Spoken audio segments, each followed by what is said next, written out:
दोस्तों नमस्कार। आप सबों का बहुत बहुत स्वागत है ह्यूमन लाइब्रेरी के इस पहले पॉडकास्ट में। ह्यूमन लाइब्रेरी देखा जाए तो हर इंसान अपने आप में एक किताब होता है और ह्यूमन लाइब्रेरी का जो मकसद है, जो उद्देश्य है, वो है लोगों को एक नई सोच, एक नया नज़रिया देना और बहुत सारे माइंड के साथ लोगों की ज़िंदगियों को जोड़ना। और इस एपिसोड में आज हमारे साथ हैं रांची के जाने माने बहुत ही फेमस हमारे प्यारे से बिट्टू पंडित जी। और आज हम बिट्टू पंडित जी के साथ इस सफ़र में चलने वाले हैं और जानने वाले हैं कि ये जो 2025 आने वाला है इसमें क्या बेहतरी है, क्या और हम उपाय हमें करने चाहिए जिसकी वजह से अच्छी सेहत आपको मिले, धन और सफलता। ये हर इंसान देखा जाए तो ज़िंदगी धन और सफलता के आगे पीछे ही घूमती रहती है। इस एपिसोड में हम बिट्टू पंडित जी से जानने वाले हैं। सबसे पहले तो इनके माइंड के बारे में जानेंगे, इनकी ज़िंदगी को समझने वाले हैं पहले। देन हम जानेंगे और सीखेंगे कि 2025 में सफलता के लिए और ज़्यादा धन हम सभी के पास आए, हम सभी कैसे एक सुखी, संपन्न और उन्नत जीवन जी सकते हैं, उसके कुछ खास उपाय बिट्टू पंडित जी से हम लोग जानने और समझने वाले हैं। इस एपिसोड को शुरू करने से पहले आप सबों को नव वर्ष की हार्दिक शुभकामनाएं। बहुत बहुत नमस्कार पंडित जी। आपको भी बहुत बहुत नमस्कार। बहुत बहुत स्वागत है आज हमारे इस ह्यूमन लाइब्रेरी के पहले पॉडकास्ट में, क्योंकि मेरी बड़ी इच्छा थी कि ह्यूमन लाइब्रेरी जिसे मैं शुरू करना चाह रही थी बहुत दिनों से ये मेरा प्रोजेक्ट था। जी। मकसद यही था कि इस पॉडकास्ट के ज़रिए हम लोगों को बहुत कुछ दे पाएँ, कैसे ह्यूमन माइंड और इवॉल्व हो, कैसे लोग अपने जीवन को और बेहतर कर पाएँ। जी। दैट्स वाई मुझे लगा कि पहला एपिसोड है और 2025 की शुरुआत है, नया साल है, तो क्यों ना शुभ आपके पॉडकास्ट से ही इसकी शुरुआत की जाए। जी। तो पंडित जी, सबसे पहले मैं जानना चाहूँगी, जब थोड़ी देर पहले आपसे मेरी बात हो रही थी जी। तो आपने बताया बिट्टू पंडित जी। इस बिट्टू पंडित जी में ये जो बिट्टू है एक बहुत प्यारा सा बच्चा है। जी। और अभी भी आप बिट्टू पंडित जी के नाम से जाने जाते हैं, तो मुझे ये बताएं कि क्या आपका नाम बिट्टू ही है या क्या है आपका नाम, और आपकी जर्नी के बारे में थोड़ा बताइए। वैसे तो मेरा नाम हुआ राजीव रंजन पांडे और बचपन से ही मैं दादाजी के साथ ही पूजा पाठ की इस लाइन में आया था। तो दादाजी के साथ जब जाता था तो हम बहुत छोटे थे और दादाजी के जितने यजमान थे तो हम बड़ा छोटे थे, सब प्यार से बिट्टू बिट्टू बुलाते थे। बिट्टू पंडित जी आ गए, बिट्टू पंडित जी आ गए, और तब से ही फेमस हो गया और आज भी लोग बिट्टू पंडित जी के नाम से हमको जानते हैं। मेरा नाम वैसे राजीव रंजन पांडे हुआ और रहने वाला मैं झारखंड का ही देवघर का हूँ जी। मेरा पैतृक गांव मधुपुर में पांडे सिंघा नाम का ग्राम में है और स्कूली पढ़ाई लिखाई मेरा वहीं देवघर से ही हुआ। मैंने अध्यात्म की और ज्योतिष में, वास्तुशास्त्र में और कर्मकांड भी सीखा और दादाजी के साथ रहते रहते इस लाइन में आया और सब उन्हीं का कृपा है। और सबसे पहले मैं आराध्य अपने दादाजी और अपने गुरु को प्रणाम करना चाहता हूँ। क्या बात फिर है, आगे इस पॉडकास्ट में आगे बढ़ेंगे। ओम गुरुर्ब्रह्मा गुरुर्विष्णु गुरुर्देवो महेश्वर गुरुर्साक्षात् परब्रह्म तस्मै श्री गुरवे नमः। सच्चिदानंद रूपाय विश्वोत्पत्त्यादिहेतवे तापत्रय विनाशाय श्री कृष्णाय वयं नमः। बहुत बहुत शुक्रिया पंडित जी।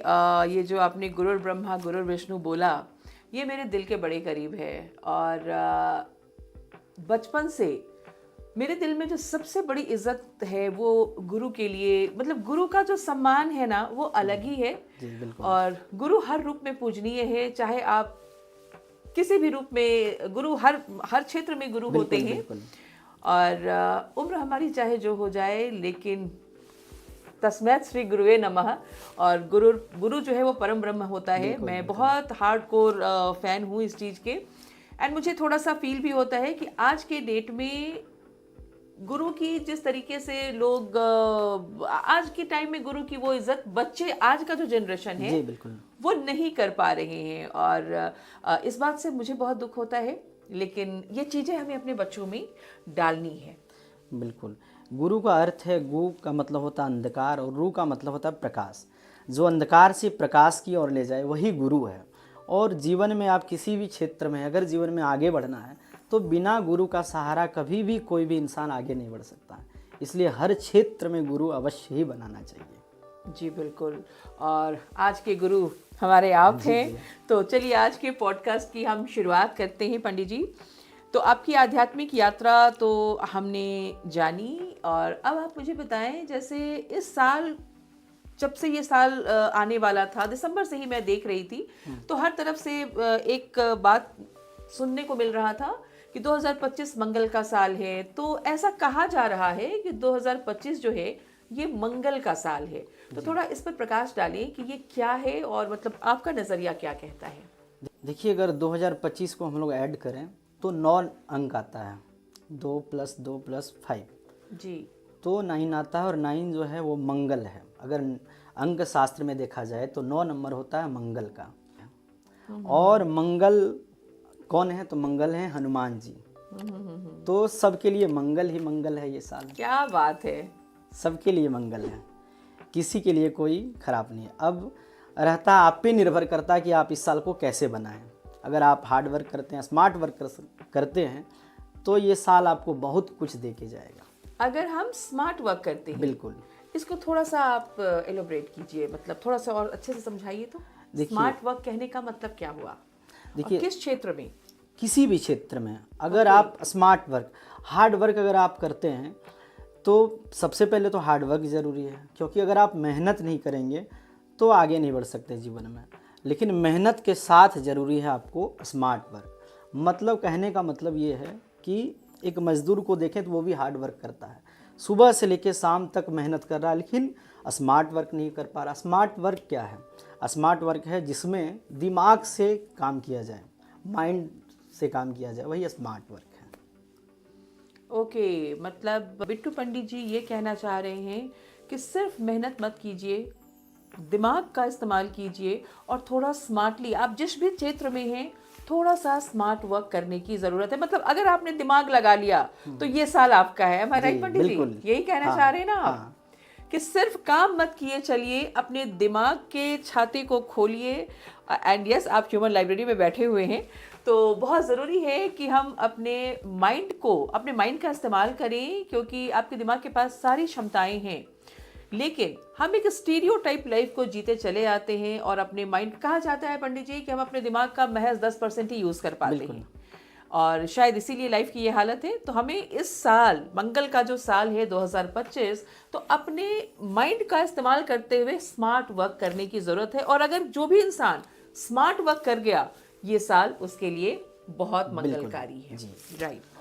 मंगल यानी हनुमान जी, और हनुमान जी ही हैं जो हर कार्य को क्षण भर में करते हैं। कवन सो काज कठिन जग माही, जो नहीं हो ही तात तुम पाही। इस जग में ऐसा कोई कार्य नहीं है जो हनुमान जी नहीं कर सकते हैं, और ये साल ही है हनुमान जी का। क्या बात है, कितना सुंदर बात बोला इन्होंने। तो भाई ये तो एक इंडिकेशन मिल चुका है हमें कि ऐसा कोई काम नहीं है जो हनुमान जी नहीं कर सकते, और ये साल मंगल का है। मतलब आप जो काम करने के बारे में सोच रहे थे, पहले कभी भी दिमाग में था, अगर कुछ प्लान दिमाग में आया था, तो ये साल है जब उसको आप एग्जीक्यूट कर सकते हैं। यानी ये वो साल है जब 2025 में जो भी आप सोच सकते हैं, जो भी आपके माइंड में आएगा वो आप कर सकते हैं, क्योंकि मंगल का साल है, और पंडित जी ने बोला कि हनुमान जी के लिए कुछ भी असंभव नहीं है। चलिए, बहुत बढ़िया बात है।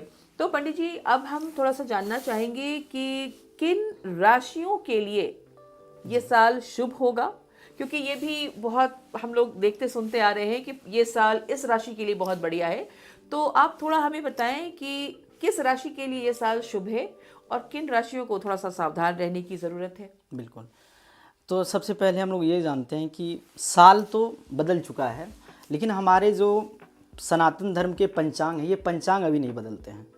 पंचांग जब चैत्र मास का शुक्ल प्रतिपदा तिथि आता तब हमारे पंचांग बदलते हैं, और ग्रहों का जो प्रभाव होता है चैत्र शुक्ल पक्ष प्रतिपदा के बाद ही ग्रह हमारे जीवन में प्रभाव डालते हैं। ओके। अभी पिछले साल के जो पंचांग थे जी। वही पंचांग के अनुसार ही हमारा जीवन चल रहा है। तो ये जो नया साल बदला, लेकिन हमारा पंचांग पंचांग अभी नहीं बदला। हाँ। ओके। राशियों के बारे में हम लोग आगे एपिसोड में बात करेंगे, जिसमें कि मेष से लेके मीन तक के सभी राशियों के बारे में, तो उस पंचांग के अनुसार ही बात करेंगे। साल बदल गया तो अंक शास्त्र के अनुसार से अगर देखा जाए तो 2025 का जो मूलांक आया वो 9 आया, और प्रत्येक व्यक्ति जो हैं हर ये 1 से लेके 30 तारीख के अंदर ही जन्म लिए हैं, तो हर लोगों का एक मूलांक है 1 से लेके 9 तक।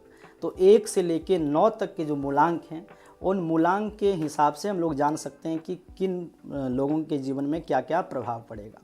विशेष रूप से देखा जाए तो जिनका 1 मूलांक है उनके लिए बहुत शुभ होगा, 2 के लिए थोड़ा सावधानी बरतने का जरूरत है, जिनका 3 मूलांक है बहुत सुंदर है, 4 जो है जिनका मूलांक है उनका भी बहुत सुंदर है, 5 भी ठीक है, 7 के लिए थोड़ा सा सावधानी बरतने का जरूरत है, 8 के लिए तो बहुत ही सुंदर है, और 9 के लिए तो स्वयं 9 मूलांक है ही। तो मूलांक का भी एक एपिसोड हम लोग बनाएंगे जिसमें 1 से लेके 9 तक के अलग अलग मूलांक के लोगों के जीवन में क्या क्या प्रभाव पड़ेगा और उनके लिए क्या क्या विशेष उपाय होगा, सब बताएंगे। क्या बात है, बहुत बहुत शुक्रिया आपने पंडित जी, इज सो काइंड, बिना मांगे इतना कुछ दे दिया इन्होंने। तो आगे हम लोग मूलांक के बारे में बातें करेंगे, राशियों के बारे में भी पंडित जी ने बताया है कि आगे हम एपिसोड लेके आएंगे। तो अभी चलिए पंडित जी से एक और सवाल है मेरा कि इस साल आर्थिक और करियर के मामले में कोई खास बदलाव देखने को मिलेगा पंडित जी? मतलब जैसे होता है ना कि हाँ कोई साल बहुत समृद्धि लेके आता है, कोई साल बहुत अच्छा नहीं होता है, तो क्या कहना चाहेंगे आप? देखिए ये साल है मंगल का, जैसा कि हम लोग जान रहे हैं, और मंगल है आग, मंगल है तेज, मंगल है फायर। तो जिस प्रकार मंगल के साथ आपको भी फायर के जैसे काम करना होगा, आपको भी तेज रहना होगा, आपको भी एक्टिव रहना होगा, तभी मंगल के साथ इस साल में कुछ नया ले सकते हैं आप, और बहुत कुछ देने वाला है ये साल।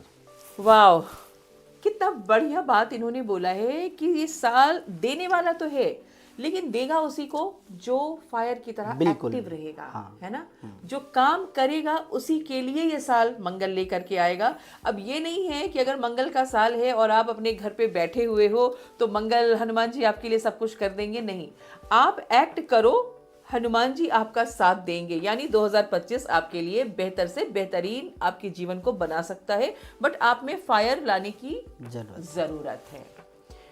यस, बहुत बढ़िया। सो हम सभी को बहुत एक्टिव होने की ज़रूरत है और ये साल बहुत बेहतरीन होने वाला है। लेकिन पंडित जी एक समस्या आती है, जैसे अब हनुमान जी की पूजा हमारे यहाँ तो हम सभी के बड़े आराध्य हैं, लेकिन कुछ लोग ऐसे हैं जो बहुत पूजा पाठ नहीं करते। बिल्कुल। तो क्या सिर्फ काम करने से हमारा काम होगा या आराधना भी जरूरी है? जैसे अभी आपने बोला ना मंगल का साल है जी, तो कई लोग कह रहे हैं कि हनुमान चालीसा पढ़ो वगैरह वगैरह, तो आप क्या सलाह देते हैं? क्या अगर मैं बहुत पूजा पाठ नहीं कर पा रही लेकिन कर्म ही मेरी पूजा है, राइट, तो इसमें क्या सिर्फ कर्म से काम चलेगा या फिर आराधना का मिक्स होना जरूरी है? इसको आप किस तरीके से बताएं? आराधना तो आवश्यक है, परंतु सबसे प्रथम है कर्म। कर्म, अगर आप रामायण पढ़ें तो रामायण में लिखा है कर्म प्रधान विश्व करी राखा, जो जस करहि सो तस फल चाखा। गीता पढ़ेंगे तो उसमें भी लिखा है कर्मण्येवाधिकारस्ते मा फलेषु कदाचन। इंसान का काम है केवल कर्म करना, कर्म करेंगे तो फल मिलेगा, अवश्य मिलेगा। और आराधना से भी जरूरी है कर्म, क्योंकि अगर आपके पास कर्म ही नहीं है, मेहनत ही नहीं है, तो फिर आराधना करने से नहीं। भगवान भी बोलते पहले कर्म करो, फल हम देंगे। और आप जिस भी क्षेत्र में है, अपने कर्म जो है आपका वही पूजा है। कर्म को मेहनत से करिए, भगवान तो खड़ा ही है साथ में।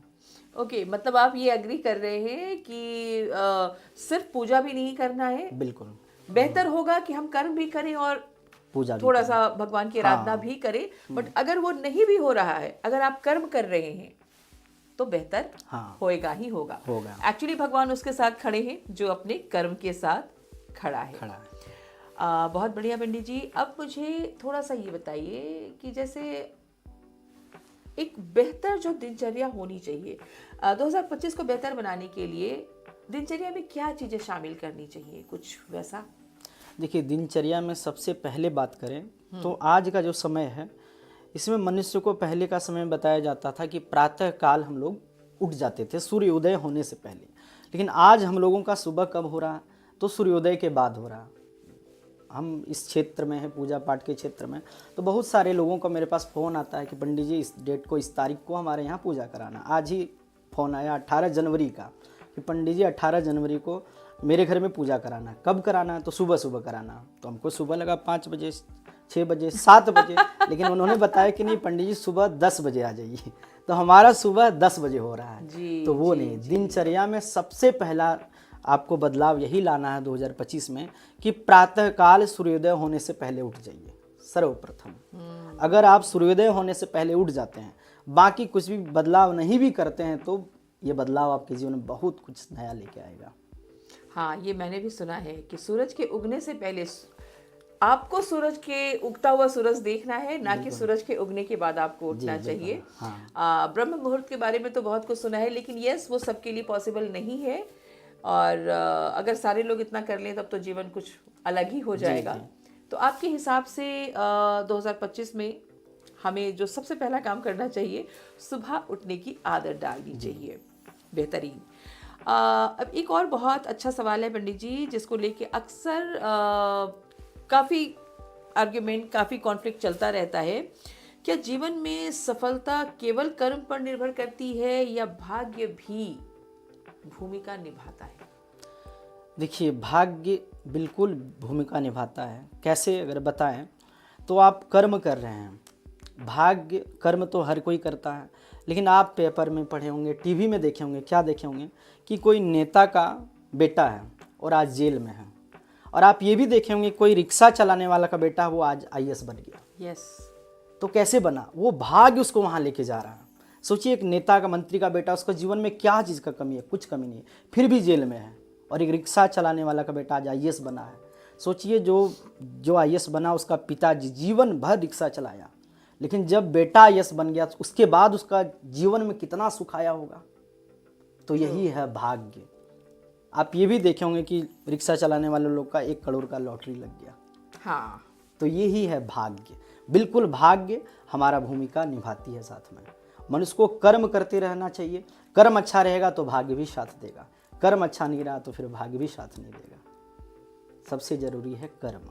कर्म, कर्म प्रधान है, भाग्य साथ देता है। बिल्कुल। ये कहना चाह रहे हैं आप ना? हाँ, मतलब ये नहीं है कि भाई हमारा भाग्य अच्छा है तो हम घर बैठे रहेंगे, सारी चीजें हो जाएंगी। कर्म प्रधान है, और अगर हमारा भाग्य अच्छा है तो हमारे कर्म को रिजल्ट ज्यादा अच्छा मिल जाएगा। हाँ। क्या बात है, बहुत बढ़िया। अब एक और सवाल, सभी खुशहाली के लिए जी बहुत प्रार्थना करते हैं, और आप जिस जिस घर जाते हैं पूजा पाठ कराने, तो लक्ष्य लोगों का एक ही होता है कि जीवन खुशहाल हो।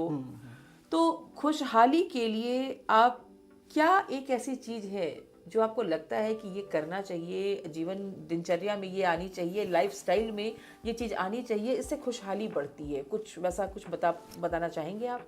जी बिल्कुल। देखिए, अगर जीवन में खुशहाल रहना चाहते हैं, संतोषजनक जीवन जिसमें मतलब लगे कि हाँ जीवन बहुत बेहतरीन है जी, तो अगर जीवन में सबसे पहले तो संतोषम परम सुखम। अगर आप संतोषी हैं तो जीवन ऐसे ही खुशहाल है, और संतोषी नहीं है तो फिर लाख होते हुए भी आपका जीवन खुशहाल नहीं रहेगा। तो एक ही मंत्र है कि संतोष करिए। भगवान जो दिए हैं बहुत दिए हैं, बहुत सारे लोगों के पास तो ये भी नहीं है जो हमारे पास है। सोचिए, ये हाथ भगवान दिए हैं, कितने लोग हैं जिनके पास हाथ नहीं है। कितना सुंदर आँख भगवान दिए, कितने लोग हैं जिनके पास आँख नहीं है। तो जीवन में खुशहाल रहने के लिए कुछ आवश्यकता नहीं, बस संतोष का और कर्म का। अब संतोषम परम सुखम, संतोष से रहिए, कर्म करते रहिए, तो सब कुछ जीवन में अच्छा रहेगा। यहाँ पे एक सवाल, क्योंकि ये कॉन्फ्लिक्ट मेरे अंदर भी चलता है। अब अगर हम संतोष कर लें जो मेरे पास है, अगर हम संतोष कर लें तो फिर एम्बिशन क्या होता है? फिर तो इसका मतलब एम्बिशन खराब है। नहीं, खराब नहीं है। आपको जीवन में जो चाहिए उसके पीछे तो लगिए, करिए, परंतु जो मिला है वो भी कम नहीं है। यस यस, मैं यही पॉइंट पे हाँ। आपको लाना चाह रही थी। पंडित जी जो कहना चाह रहे हैं वो मैं थोड़ा सा आपको उसको मैं थोड़ी और क्लैरिटी के साथ कहना चाहूँगी। आप कहना चाहते हैं कि आभार प्रकट करना चाहिए, बिल्कुल। है ना? सो ग्रैटिट्यूड का जो एटीट्यूड है ये जिंदगी में सबसे बेहतरीन एटीट्यूड है। पंडित जी ने बोला कि आपके पास हाथ है, कईयों के तो पास हाथ भी नहीं है, कई देख नहीं पा रहे। आज हम बैठ के पॉडकास्ट कर रहे हैं, किसी के पास शायद कोई बोल ना पाता हो। तो कहने का मतलब है कि यस, हमें कर्म प्रधान होना है, लेकिन जो ऑलरेडी ईश्वर ने आपको दे रखा है, जो चीज़ें ऑलरेडी हमारे पास है, हम उसका आभार नहीं करते। पंडित जी, इसको अगर हम सामान्य भाषा में देखें तो कई बार ऐसा होता है ना कि हमने अगर किसी को कुछ दिया और वो लेने के बाद भी अगर ये कहता है कि अरे तो क्या ये थोड़ी ना कुछ बहुत महान काम कर दिया, अरे था तो दे दिया, है ना? और वो ग्रेटिट्यूड पे नहीं करता। अब अगर वो दोबारा कुछ मांगेगा तो मुझे भी देने में लगेगा कि अरे जो दिया उसके लिए तो तुम थैंकफुल हो ही नहीं, बिल्कुल। और केवल मांगे जा रहे हो। तो ये चीजें अपने से रिलेट करके हम देख सकते हैं। ईश्वर भी इसी तरीके से आपको वॉच करता है। वो भी देखता है कि मेरा ये बच्चा है और इसको जो मैंने दिया है उसके लिए ये शुक्रिया तो अदा कर नहीं रहा, और इसे सिर्फ मंदिर में, अक्सर मंदिर में जाके लोग क्या करते हैं, सिर्फ मांगते हैं कि भगवान ये करा दो, लड्डू चढ़ाएंगे, ये करेंगे, वो करेंगे, सिर्फ मांगने की बात है, लेकिन हम शुक्रिया अदा नहीं करते। तो मुझे ऐसा लगता है कि अगर आप इस वीडियो को देख रहे हैं तो 2025 में द एटीट्यूड ऑफ ग्रैटिट्यूड ये अपने जीवन में शामिल करें। जो आपको मिला है उसका शुक्राना अदा करें। इससे संतोष और सुख दोनों बढ़ता है। सो पंडित जी ने जो बोला कि संतोषम परमम सुखम, जब मैं पहले सुनती थी ना तो मुझे लगता था कि अगर सब संतोष ही कर लेंगे तो फिर हम अपने लक्ष्य को कैसे पाएंगे, तब तो संतोष करके बैठना चाहिए। लेकिन जैसे जैसे आपकी आध्यात्मिक यात्रा में आप आगे बढ़ते हैं, चीज़ें समझ आनी शुरू होती है, और तब जाके मुझे भी समझ आया कि इसका ये मतलब नहीं है कि हम बैठ जाएं, ग्रैटिट्यूड करें और आगे अपना जो भी लक्ष्य है उसके पीछे हम काम करें। दोस्तों, इस वीडियो को अंत तक ज़रूर देखें, क्योंकि सबसे लास्ट में पंडित जी आपको बताने वाले हैं, हमारे प्यारे बिट्टू पंडित जी बताने वाले हैं आपको कि धन और सफलता के लिए 2025 में किन खास उपाय को हम करना चाहिए, कौन से खास उपाय हैं जो हमें करने चाहिए। हाँ पंडित जी, एक सवाल और है, क्योंकि इसको लेके भी अक्सर ये चीज़ें पूछी जाती हैं कि क्या ज्योतिष हमारे भविष्य को सही दिशा देने में मदद करता है? बिल्कुल करेगा और करता है। कैसे, अगर आपको हम उदाहरण के तौर पे बताएं जी। तो ज्योतिष बताया गया है कि वेदों का नेत्र है ज्योतिष। अच्छा, वेदों का नेत्र ज्योतिष कहा गया है, जिससे आप दूर तक देख सकते हैं। वेदों का नेत्र है ज्योतिष। जी। ओके। तो अगर आपके पास सब कुछ है और आँख ही नहीं है तो क्या आप इस जीवन का सुख का आनंद ले पाएंगे? नहीं ले पाएंगे। उसी प्रकार वेद में बहुत कुछ है, लेकिन वेदों का जो नेत्र है वो है ज्योतिष, और ज्योतिष ही सब कुछ दिखाता है। संसार का जितने भी वस्तु है, आज हम लोग, अगर आपको बता दिया जाए कि ये गेट है, आपका दरवाज़ा है और बगल में दीवार है, आप दीवार को धकेल रहे हैं तो कभी खुलेगा नहीं, और बता दिया जाए कि ये दरवाज़ा है, दरवाजा को धकेलेंगे। उसी प्रकार ज्योतिष सिखाती है जीने का कला। ज्योतिष आपको रास्ता दिखाती है, ज्योतिष आपको बताती है क्या करना चाहिए, क्या नहीं करना चाहिए। ज्योतिष यहाँ तक बताती है आपको क्या कब मिलने वाला है, कब किससे बचना है, कब किससे दूर जाना है, किस रंगों का प्रयोग करना है, कौन नंबर आपके लिए शुभ होगा, कौन रंग आपके लिए शुभ होगा। ये है ज्योतिष, और ज्योतिष के द्वारा ही हम लोग आसानी से सफलता हासिल प्राप्त कर सकते हैं। कहने का मतलब, जो सफलता हो सकता है कि हम बगैर ज्योतिष को जाने समझे हम जिसके लिए एफर्ट कर रहे हैं उसमें शायद कुछ चूक हो रही है। हाँ। और अगर कुछ चीज़ों को बदल दिया जाए, कुछ जैसे कि आपने बड़ा अच्छा उदाहरण दिया कि अगर हम दीवार को ठेल रहे हैं और दरवाजे को नहीं ठेल रहे हैं तो वो नहीं खुलेगा, है ना? मतलब कि अगर हमें पता हो कि कौन सा काम हमें कब करना चाहिए, किस दिशा में हमें मूव करना है, कब मूव करना है, तो सफलता आसानी से मिल जाएगी। बहुत सुंदर बात। वेदों का नेत्र है ज्योतिष, ये एक बहुत अच्छी लाइन मुझे पंडित जी से सुनने को मिली। बहुत सारे लोग हैं आज के डेट में जिन्हें लगता है, जो हमारे शास्त्रों पे बिलीव नहीं करते और जो ज्योतिष पे बिलीव नहीं करते, लेकिन यस, ज्योतिष नेत्र का काम करता है और बगैर आँख के आप समझ सकते हैं कि क्या हो सकता है। तो ज्योतिष का बहुत बड़ा हाथ है, आप ये मानते हैं, बहुत बढ़िया। देन क्या भविष्य का निर्माण हमारे कर्मों और सोच पर निर्भर करता है? जी हाँ, भविष्य का निर्माण जो है, आप सबसे पहले आपका कर्म है और सोच है। आप जैसा सोचेंगे वैसा बनेंगे और जैसा करेंगे वैसा बनेंगे। तो बहुत ज़रूरी है आपका सोच पॉजिटिव हो, सकारात्मक हो, और आपका कर्म भी पॉजिटिव हो और सकारात्मक हो। सकारात्मकता से क्या मतलब है आपका कि कर्म सकारात्मक हो? मतलब कहने का, कर्म बहुत प्रकार के हैं। दूध पीना भी कर्म है, शराब पीना भी कर्म है, लेकिन एक है सकारात्मक कर्म, एक है नकारात्मक क्या कर्म। बात है, क्या बात है। जी, तो सही दिशा में और सही कर्म करना चाहिए और सकारात्मक सोच रखना चाहिए, क्योंकि जो आप सोच लेंगे वही आप कर सकते हैं। बेहतरीन, बेहतरीन, बहुत अच्छे एग्जाम्पल के साथ हमारे बिट्टू पंडित जी ने समझाया सकारात्मक कर्म, क्योंकि ये मुझे समझ नहीं आ रहा था सकारात्मक कर्म क्या होता है। तो बहुत बेहतरीन इनका एग्जाम्पल था। अब पंडित जी मुझे ये बताएं कि आज की डेट में जो देखा जा रहा है, अधिकतर लोग एंग्जाइटी में हैं। बहुत सारे, बहुत कम उम्र के लोग डिप्रेशन में, एंग्जाइटी में, उनको अपना फ्यूचर नहीं दिखता है ना? तो ऐसे लोगों के बारे में आपको क्या लगता है कि मतलब ऐसा क्यों है और क्या करना चाहिए? मन को कैसे शांत रखें? जी, देखिए, सबसे पहले मन को अगर शांत रखना है तो पहला तो मैंने पहले भी बताया कि प्रातः काल उठना चाहिए। अगर सूर्य का रोशनी आपके बॉडी में पड़ता है तो वैसे भी साइंस भी बताता है, सूरज का पहला किरण अगर आपका बॉडी में पड़ जाए तो बहुत सारा रोग वैसे ही ख़त्म हो जाता है। और हमारे दादा परदादा वृद्ध दादा जब कब उठते थे तो प्रातः काल उठते थे, और आज तक हम दादा परदादा को चश्मा लगाते नहीं देखे, ना ज्वाइंट पेन था, ना घुटने में दर्द था, ना बीपी था, ना शुगर था, कोई बीमारी नहीं था। क्यों? क्योंकि प्रातः काल सूर्योदय होने से पहले वो लोग उठ जाते थे। तो सबसे पहला कर्म तो आपको यही है कि प्रातः काल सूर्योदय होने से पहले उठिए। और अगर आप सूर्य उदय के समय उठते हैं और सूर्य का पहला रोशनी अगर आपके शरीर में पड़ता है तो वैसे ही बहुत सारे रोग समाप्त हो जाते हैं। और दिन का शुरुआत अगर अच्छा हुआ तो पूरा दिन अच्छा होगा, और दिन अच्छा हुआ तो फिर मन आपका शांत होगा, लोग सकारात्मक सोच पाएंगे, अच्छा कर्म कर पाएंगे, अच्छा दिनचर्या बन पाएगा। तो सबसे पहला ज़रूरी यही है कि सूर्य का रोशनी अपने शरीर में प्रतिदिन लें। ओके, बहुत बढ़िया बात। तो ये जो आजकल के जो बच्चों में जो इतनी एंग्जाइटी और डिप्रेशन ये चीज़ें हो रही हैं, इसके बारे में आप क्या कहना चाहेंगे? क्यों होता है ये? डिप्रेशन होने का सबसे बड़ा कारण ये है कि सही दिशा बच्चों को आज के समय में नहीं मिल पा रहा। पहले माता पिता के पास समय था, बच्चों के पास बैठते थे, बात करते थे, लेकिन आज माता पिता के पास भी समय नहीं है, उनको अपना काम में व्यस्त हैं, बच्चा अपने कर्म में व्यस्त है। घर में 4 लोग हैं तो चारों अपने अपने कर्म में व्यस्त है।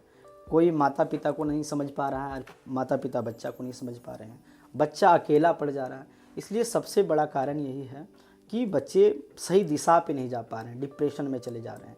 तो माता पिता को भी यही ध्यान रखना चाहिए कि अपने बच्चों का कर्म में, अपने बच्चों के साथ थोड़ा समय बिताएं, और बच्चों को भी चाहिए कि माता पिता से थोड़ा समय अटैच हो। हाँ। तो इसके लिए क्या उपाय आप मतलब कैसे वो चीज़ें हो सकती है? जैसे लाइफ तो बहुत बिजी है जी, तो क्या करना चाहिए? देखिए, सब करने के लिए तो सबसे जो अनिवार्य है और ज़रूरी है और कर सकते हैं वो है, अगर समय मिल पाए तो या तो रामायण का पाठ या फिर गीता का पाठ बच्चे को घर में कराना चाहिए।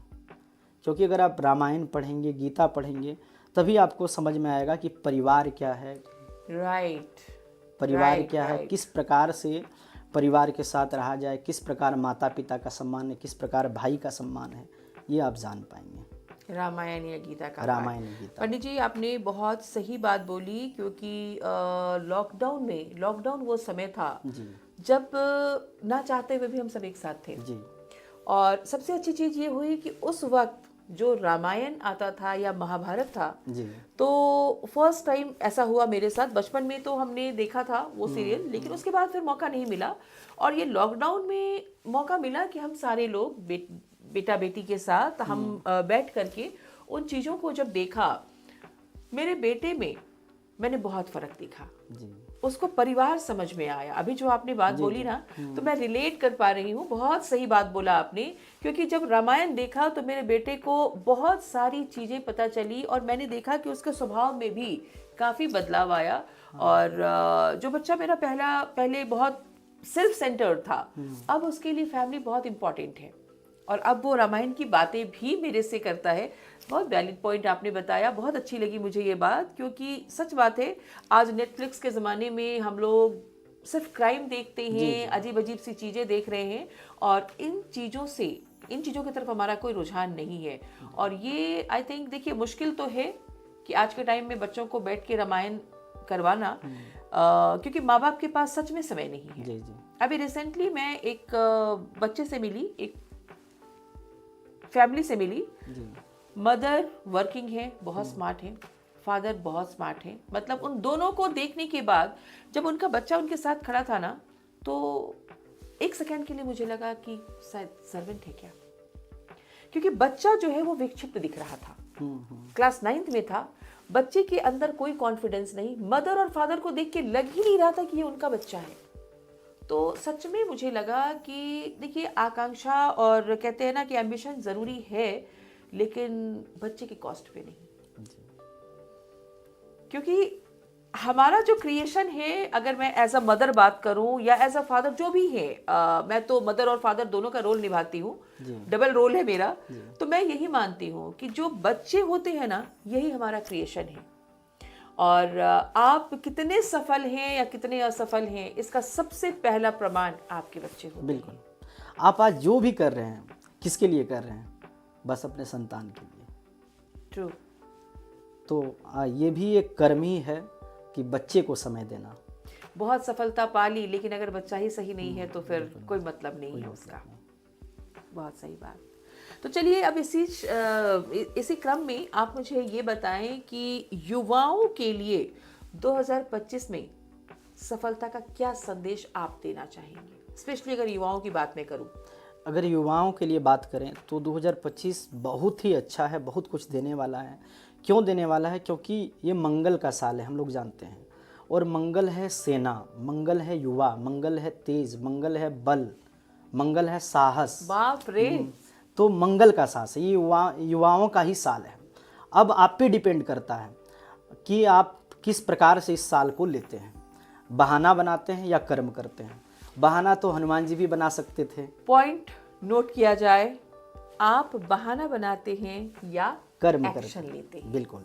जब लक्ष्मण जी को बाण लगा, शक्ति बाण, तब वेद को बुलाया गया। वेद बोले अब तो रात भर का ही समय है, और जो संजीवनी है, जो दवा है, वो तो जाके द्रोणागिरी पर्वत में है।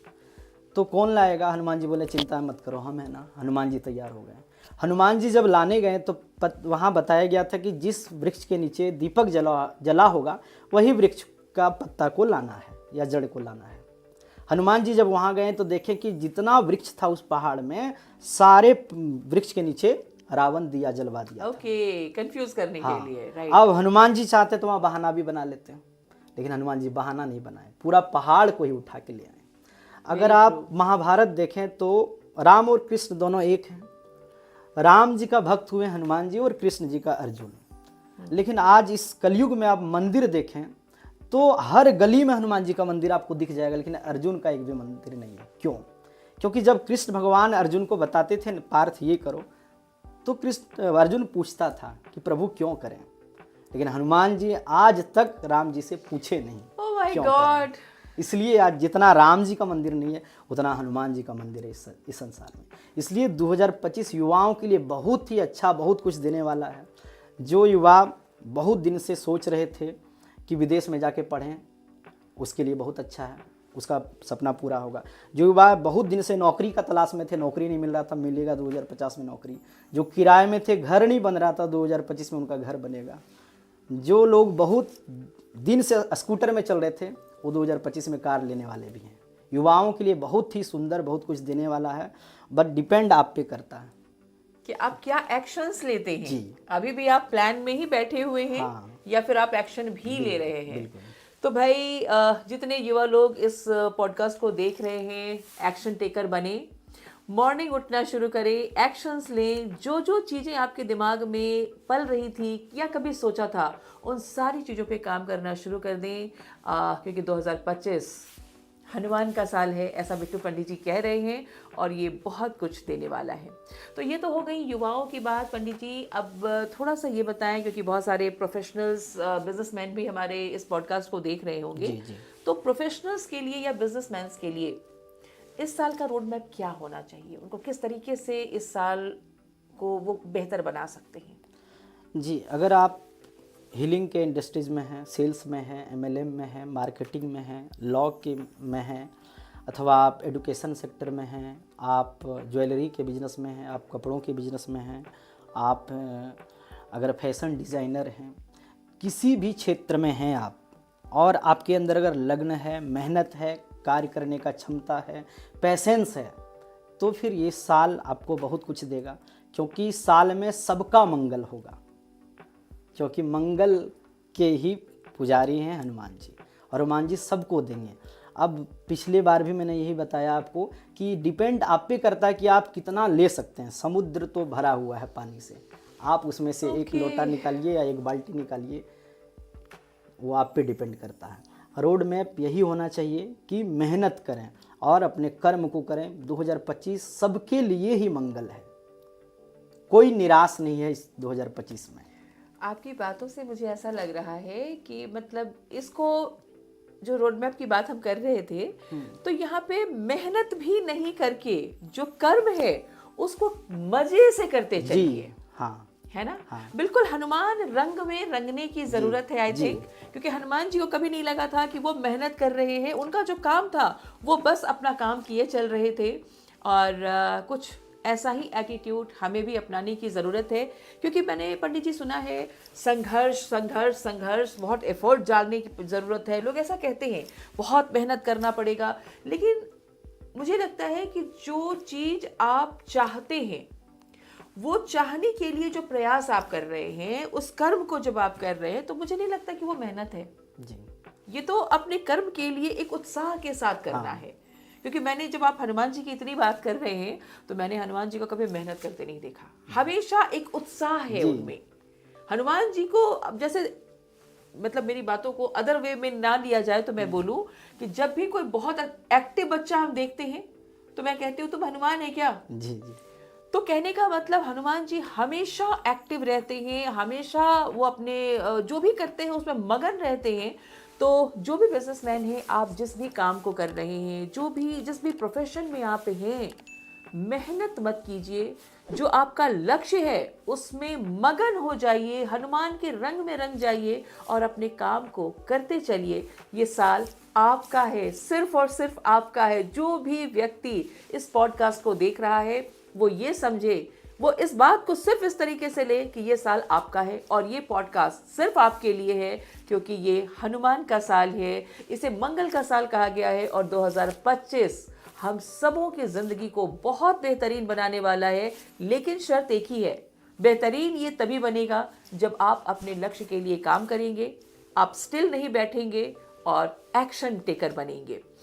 बहुत बढ़िया पंडित जी। अब एक चीज़ जो खासकर इस पॉडकास्ट का उद्देश्य था कि 2025 में सफलता और धन के लिए क्या वो विशेष उपाय है।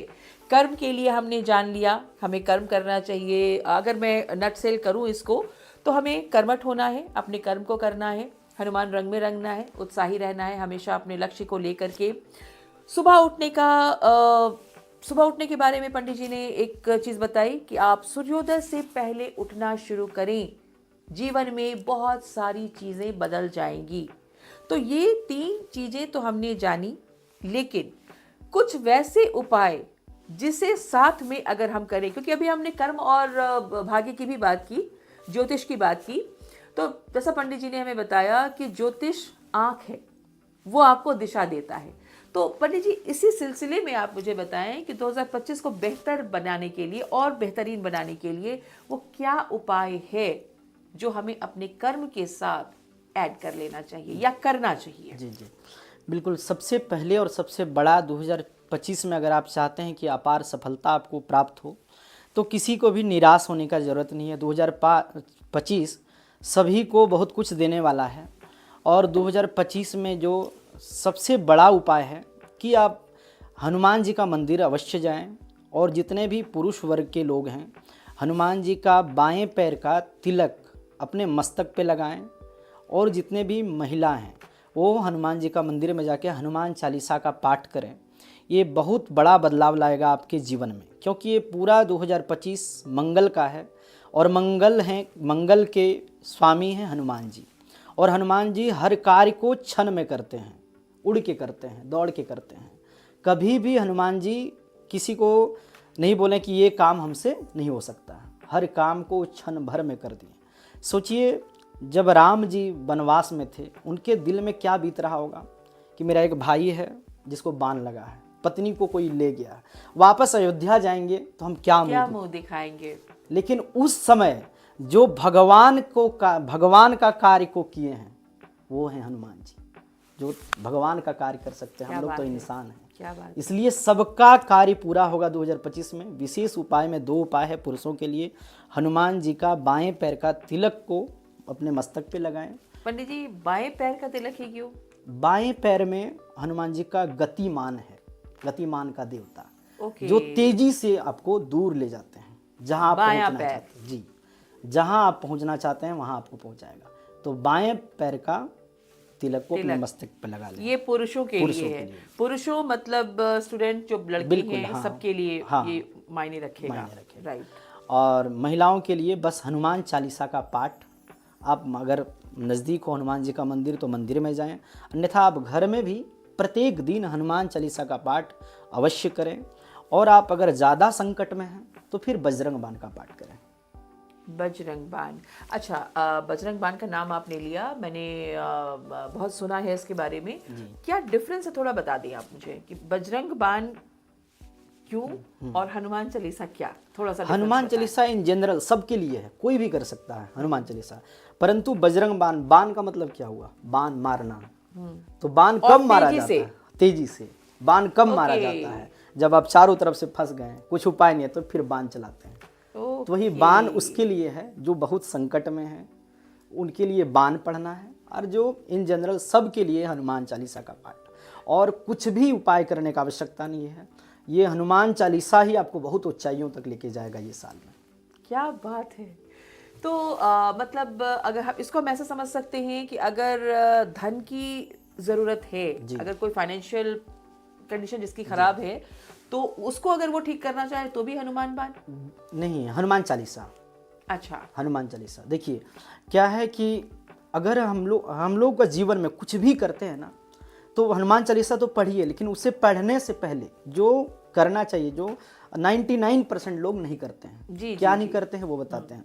कि अगर आपको यहाँ से जाना है, मान लीजिए दिल्ली, रांची से दिल्ली जाना है, तो आपको जाके पहले टिकट बुकिंग करना होगा। फ्लाइट से जाते हैं, ट्रेन से जाते हैं, बस से, तो आपको पूरा डिटेल भरना होगा। फॉर्म आता है कि आपका नाम ये है, एज ये है, आप इतना तारीख को इतना बजे का इस ट्रेन से या इस फ्लाइट से जाएंगे, तो फॉर्म आता है। आपको कहीं एडमिशन लेना तो उसमें भी फॉर्म आता है। आपको घर का रजिस्ट्री करना तो उसमें फॉर्म भरना पड़ेगा, ये प्लॉट नंबर है, ये खाता नंबर है। तो हम लोग जीवन में जो भी कर्म करते हैं उससे पहले फॉर्म भरते हैं। बिना फॉर्म का कुछ भी नहीं। लेकिन वही मनुष्य पूजा पाठ जब करता है, कुछ खास विशेष उपाय करता है, तो फॉर्म भरना भूल जाता है। वो फॉर्म क्या है? वो फॉर्म है संकल्प। आप प्रतिदिन जब पूजा करते हैं, आप वर्षों से पूजा करते आ रहे हैं, वर्षों से हनुमान चालीसा पढ़ते आ रहे हैं। हनुमान चालीसा में लिखा है, ना से रोग हरे सब पीड़ा, कि हनुमान जी सब रोग सब पीड़ा आपका हर लेंगे। लेकिन कब हरेंगे? आगे भी तो लिखा है कि जपत निरंतर हनुमत बीरा, जो लगातार, जो निरंतर, जो बार बार पढ़ता है, बार बार प्रयास करता है, हनुमान जी उसी का पीड़ा हरते हैं। तो वही फॉर्म क्या है? फॉर्म है संकल्प। तो जब भी आप हनुमान चालीसा पढ़ रहे हैं, लोग हज़ारों लोग हमसे मिलते हैं, बोलते हैं पंडित जी हम तो सालों से हनुमान चालीसा पढ़ रहे हैं, आज तक वैसा कुछ फ़र्क नहीं दिखा। तो आज हम एक विशेष उपाय बताते हैं जिससे आपको कल से ही फ़र्क दिखेगा। वाह, क्या है उपाय कि आप जब भी पूजा पाठ करने बैठें या हनुमान चालीसा पढ़ने बैठें, पढ़ने से पहले एक संकल्प ले लें। संकल्प में कुछ ना हो तो बस चावल और जल हाथ में, और संकल्प क्या है तो फॉर्म है, आपको बताना पड़ेगा। वैसे तो भगवान सब जानते हैं आप कौन है, आपका नाम क्या है, ओके। फिर भी भगवान ना आपका मुख से सुनना चाहते हैं। कैसे? तो हम लोग रामायण देखते हैं या पढ़ते हैं, महाभारत देखते हैं पढ़ते हैं, तो उसमें क्या था कि ऋषि लोग पहले तपस्या करते थे और तपस्या के बाद भगवान प्रकट होते थे, और प्रकट होकर भगवान सबसे पहले क्या बोलते थे, बोलो वत्स क्या चाहिए। क्या चाहिए? भगवान को तो सब पता पंडित जी आपने तो मेरे मतलब मुंह की बात छीन ली। एक्चुअली मैं भी यही कहती हूँ, लोगों को पता ही नहीं है कि एक्चुअली उनको चाहिए क्या। है। जी तो आपका ये कहने का मतलब संकल्प मीन्स कि आप कौन सी इच्छा पूर्ति के लिए हनुमान चालीसा पढ़ रहे हैं, हाँ वो भगवान को बताना पड़ेगा। बहुत वैलिड पॉइंट है, क्योंकि मेरा ना पंडित जी पूजा पाठ में मैं ना ढकोसले में जा ही नहीं पाती। लोग को देखती हूँ यूं कर रहे हैं, बात कर रहे हैं, अगरबत्ती जला रहे हैं, तो मतलब मुझे समझ नहीं आता ये सब मेरा। और जब मैं ईश्वर के पास जाती हूँ, श्रद्धा से मेरे वो जो आंसू हो ना, वो श्रद्धा से मैं चढ़ा के आती हूँ। ये नहीं कि मुझे कोई दुख है, मतलब वो ग्रेटिट्यूड है मेरा। बिल्कुल बिल्कुल। तो मुझे लगता है कि वो पूजा ज्यादा अच्छा है बाकी जो ढकोसले वाली पूजा होती है उससे। तो कहने का मतलब है कि यूं ही कुछ भी मत कीजिए भीड़ को देख के। जी आपने भी बोला कि 99% लोगों को लोग अपना रजिस्ट्रेशन नहीं कराते और बस आगे पूजा पाठ करते रहते हैं, लेकिन वो वहां पे रजिस्टर नहीं करते कि हम कर किस लिए रहे हैं। सो बहुत वैलिड पॉइंट है और बहुत मार्के की बात है। ये मैंने जिंदगी में पहली बार सुना है। पंडित जी ने बिल्कुल सही बोला कि 90 लोगों को पता नहीं है ये। तो एक्चुअली संकल्प वर्ड ही अपने आप में बहुत बहुत बड़ी चीज है। संकल्प, तो संकल्प करना है हमें। जब भी हम हनुमान चालीसा पढ़े तो एक संकल्प लें और उसमें चावल और जल, अगर कुछ नहीं हो तो बस चावल और जल ले लें हाथ में। और अगर कुछ है तो क्या लेना चाहिए? अगर आपके पास है तो प्रतिदिन देखिए, विशेष संकल्प जब होता है पूजा पाठ में तो उसका विशेष सामग्री है, लेकिन प्रतिदिन संकल्प के लिए विशेष सामग्री का आवश्यकता नहीं है। बस जल और चावल, ये दो चीज लेके, हो सके तो तुलसी पत्र ले सकते हैं। अच्छा, तुलसी पत्ता लेके आप बस संकल्प ले लें कि प्रभु मेरा नाम ही है, मेरा गोत्र ये है, और हम हनुमान चालीसा का पाठ करने जा रहे हैं। क्यों करने जा रहे हैं? क्योंकि मेरे जीवन में ये कमी है प्रभु, ये आप पूरा करें। आप तो सबको देते हैं प्रभु, आप हमें भी दीजिए, ऐसा मांगना है भगवान से। और बस हनुमान चालीसा का पाठ करें, और यही 2025 का सबसे बड़ा रामबाण उपाय है। क्या बात है, क्या बात है, मुझे मज़ा आ गया। आज का जो पॉडकास्ट था ये मेरे लिए पर्सनली मेरे लिए बहुत फ़ायदेमंद रहा, क्योंकि मैं भी सुन रही थी कि ये मंगल का साल है और हनुमान चालीसा पढ़ना मैंने भी शुरू किया था, लेकिन मैंने भी अपना रजिस्ट्रेशन नहीं कराया था। तो अब पंडित जी ने जिस तरीके से बताया है, सर पंडित जी आपने इतने अच्छे से लिंक किया ना कि हम फॉर्म भरना भूल जाते हैं। और अगर हम बगैर संकल्प हनुमान चालीसा पढ़ रहे हैं तो आप वो फॉर्म नहीं भर रहे हैं जिसमें आपका नाम और पता होता है। तो नाम, पता, गोत्र के साथ हमें हनुमान जी की आराधना करनी है, जिससे आपका 2025 बहुत ही बेहतरीन होगा और आप अपनी ज़िंदगी में जिन चीज़ों को हासिल करना चाहते हैं वो सारी चीज़ें मिलेगी, क्योंकि हनुमान जी सब सारी चीज़ों को पूरा करने वाले हैं, हर संकट को हरने वाले हैं। सो 2025 बहुत ही बेहतरीन साल है, मंगल का साल है। तो ये जो पॉडकास्ट है मेरे हिसाब से ये सारे लोगों के लिए बहुत ही ज़्यादा ये प्रेरणा मिला होगा लोगों को पंडित जी की बातों से, क्योंकि बहुत ही गूढ़ बातें जो 2025 में हमें ज़रूर करनी चाहिए। क्योंकि अधिकतर क्या होता है ना फ्रेंड्स कि हम उड़ी उड़ी बातों पे चले जाते हैं, फलाना ने ये बोला, फलाना ने ये बोला, लेकिन हम कभी ना विचार नहीं करते, अस्थिर होके नहीं बैठते। अब मैं आपको कल की बात बताऊं, कल 1 जनवरी थी और मैं अपने बच्चों को लेके चली गई, क्योंकि मुझे ऐसा लग रहा था अंदर से कि 1 जनवरी का जो सूरज है, 2025 का जो पहला सूर्य है, वो मेरे लिए एक नया दरवाज़ा ओपन करने वाला है। ये फीलिंग थी मेरे अंदर। तो बस उस सूर्य को देखने के लिए कि मैं सुबह सूरज को प्रकृति में उगते हुए देखना चाहती हूँ, मैं चली गई, सूरज को देखा, पूरे दिन हमने एंजॉय किया और सूर्यास्त देखने के लिए हम चले गए गेतलसूद डैम। और वहाँ जो सूर्यास्त हमने देखा, आज मैं 40 प्लस हूँ, इतने सालों के अंदर जीवन में कभी भी ऐसा सूर्यास्त नहीं देखा, सूर्य को इस तरीके से नहीं देखा। और ये ऐसा अनुभव था कि मेरे बच्चों के कैमरे बंद नहीं हो रहे थे और हम बस सूर्य जैसे जैसे अंदर जाते जा रहा है उन चीज़ों को देखते जा रहे थे। सो जीवन में अस्थिर होना, चीज़ों को देखना, महसूस करना बहुत ज़्यादा ज़रूरी है।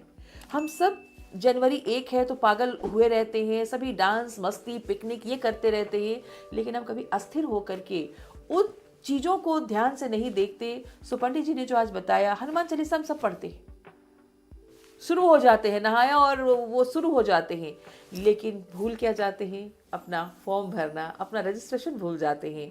सो आइंदा जब भी आप हनुमान चालीसा पढ़ें तो संकल्प लें, और संकल्प के लिए ज़्यादा कुछ नहीं करने की ज़रूरत है, सिर्फ चावल और थोड़ा सा जल। सो बिट्टू पंडित जी के साथ ये एपिसोड मुझे बहुत अच्छा लगा, और बहुत बहुत शुक्रिया पंडित जी कि आप मेरे एक कहने पे यहाँ आए और आपने अपने इतने सुंदर बातों से लोगों का मार्गदर्शन किया। मैं बहुत आभारी हूँ, मुझे बहुत कुछ सीखने को मिला, और उम्मीद करते हैं कि पंडित जी हमें आगे और भी ज़्यादा मार्गदर्शन देते रहेंगे। जी बिल्कुल, आपका भी बहुत बहुत धन्यवाद। आपने भी हमको मौका दिया, सौभाग्य दिया कि हम भी आके इस पॉडकास्ट का शुरुआत कर पाएँ। आप जीवन में हमेशा उन्नति, तरक्की करते रहें, और ऐसे ही लोगों का सफलता की बात आप इस चैनल के माध्यम से करते रहें। जी पंडित जी, ये आशीर्वाद आपसे चाहिए मुझे बिल्कुल। और नेक्स्ट पंडित जी ने बता दिया है कि कुछ खास चीज़ों पे हम लोग पॉडकास्ट और भी लेकर के आएंगे। सो बने रहें हमारे इस चैनल के साथ। अगर वीडियो अच्छा लगा हो तो ज़रूर लाइक करें। अगर क्या, वीडियो तो बहुत ही बेहतरीन है, क्योंकि इसमें तो हनुमान जी के बारे में 2025 कैसे बेहतरीन होगा उसके बारे में इतनी सारी अच्छी चीज़ें हैं। तो वीडियो को लाइक करें, सब्सक्राइब करें, और अपने जिन लोगों की आप परवाह करते हैं उन तक ये वीडियो ज़रूर पहुंचाएं। मिलते हैं अगले एपिसोड में, तब तक के लिए शुक्रिया।